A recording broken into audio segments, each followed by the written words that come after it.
ครับผมเบนเราออกจากปากเซแล้วนะครับเราจะไปปากซ่องนะครับก็จะมีขายผลไม้ริมทางนะครับแล้วก็ของไซส์นะครับ Because I know he wants to eat more. I mean, he had She was like, smaller one. เสี่ยวอีกคนลง Not too big. This is dough, I mean, like. ตัวนี้นี่สุดยอดอร่อยมากครับก็มาลิ้นตัดเมี่ยงนะครับกันนะครับไปดูข้างในกันนะครับ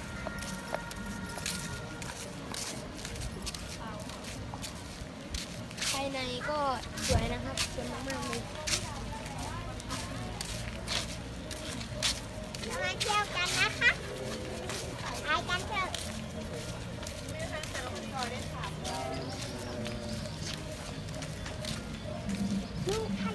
และก็มีของเก่าด้วยนะครับจักรยานสมัยยุค80 90นะครับสวยมากเลย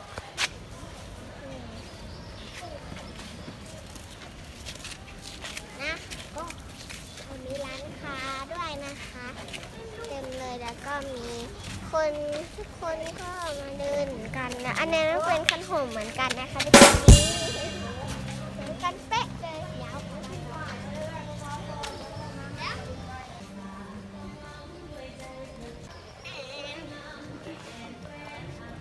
เป็นคนนั่งดีกว่านะครับ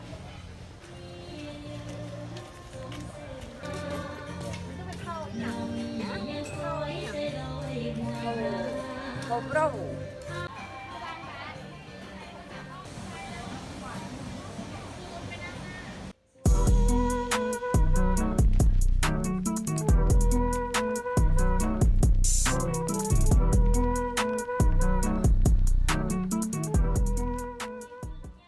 ได้ยินเสียงน้ำตกแล้วนะครับ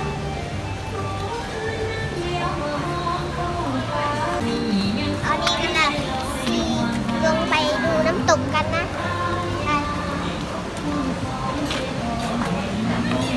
น้ำตกก็จะอยู่แถวนี้นะ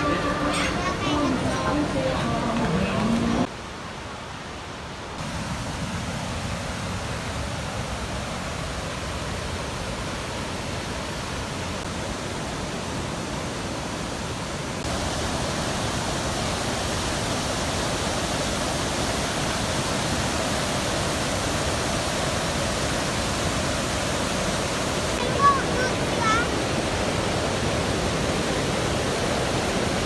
เราก็มาพักตัวหย่อนขาเฮ้ย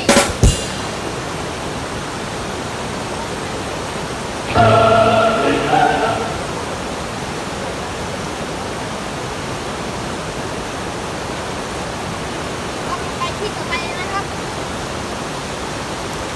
ใครมาก็ระวังลื่นนะครับเดี๋ยวมันจะไปรูปเลยนะครับ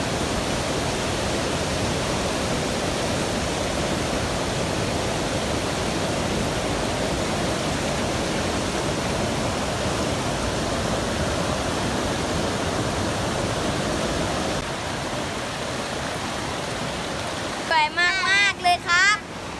สวยมากๆเลยค่ะ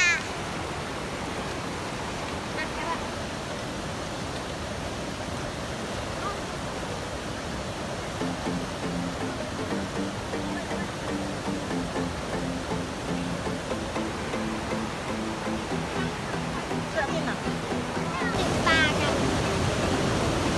หาไม้ไม่ติดปลา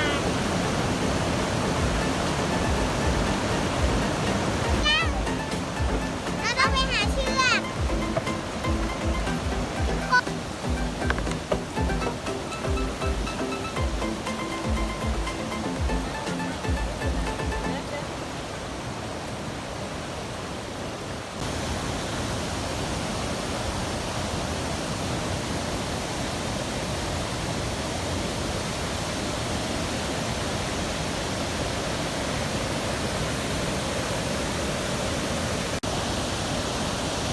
แล้วก็มาถึงน้ำตกตาดเดียวนะครับเดี๋ยวสักครู่จะพาเพื่อนๆไปชมข้างล่างครับมันสูงมากๆเลยนะครับท่านผู้ช